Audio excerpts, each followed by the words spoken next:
মই আজি আপোনালোকক দেখুৱাম আপোনালোকে এপ্লাই কৰা SSC ফৰ্মখন বা এপ্লিকেশ্যন ফৰ্মখন ৰিজেক্ট হৈছে নে একচেপ্টেড হৈছে। বহুতে হয়তো এই কথাটো জানেই, কিন্তু নজনা কেইটাৰ বাবে মই জনাই দিছোঁ। সেইবুলি আপোনালোকে কি কৰিব, SSCৰ হোম পেজলৈ যাব, অৰ্থাৎ ssc.nic.in লগ ইন কৰিব লাগিব। ঠিক আছে, মই লগ ইনটো কৰি দিম বাৰু। আপোনালোকৰ নিজৰ ৰেজিষ্ট্ৰেশ্যন নাম্বাৰ এণ্ড পাছৱৰ্ডটো বহুৱাই লগ ইনটো কৰিব পাৰে। পাছৱৰ্ডটো পাহৰিলেও কথা নাই, ফৰগেট কৰি আকৌ আপোনালোকে নিজৰ পাছৱৰ্ডটো বনাই ল'ব পাৰে OTPৰ সহায়ত।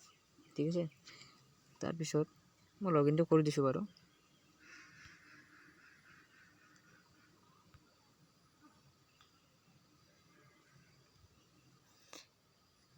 যিখিনি আমি SSCৰ এপ্লাই কৰা গোটেইখিনি ডিটেইলছ পোৱা যাব ইয়াত।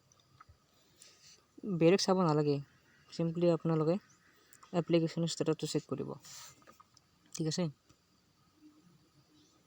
ষ্টেটাছটো চেক কৰাৰ পিছত এনেকুৱাকৈ আহি যাব, registration status professionally accepted, photo signature professionally accepted, এনেকুৱাকৈ গোটেইখিনি পে'মেণ্ট ষ্টেটাছটো দেখাইছে কমপ্লিটেড।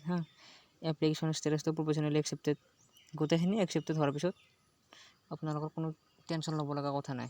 ঠিক আছে, গতিকে আপোনালোকৰ এপ্লাইটো সঠিকভাৱে হৈ গৈছে।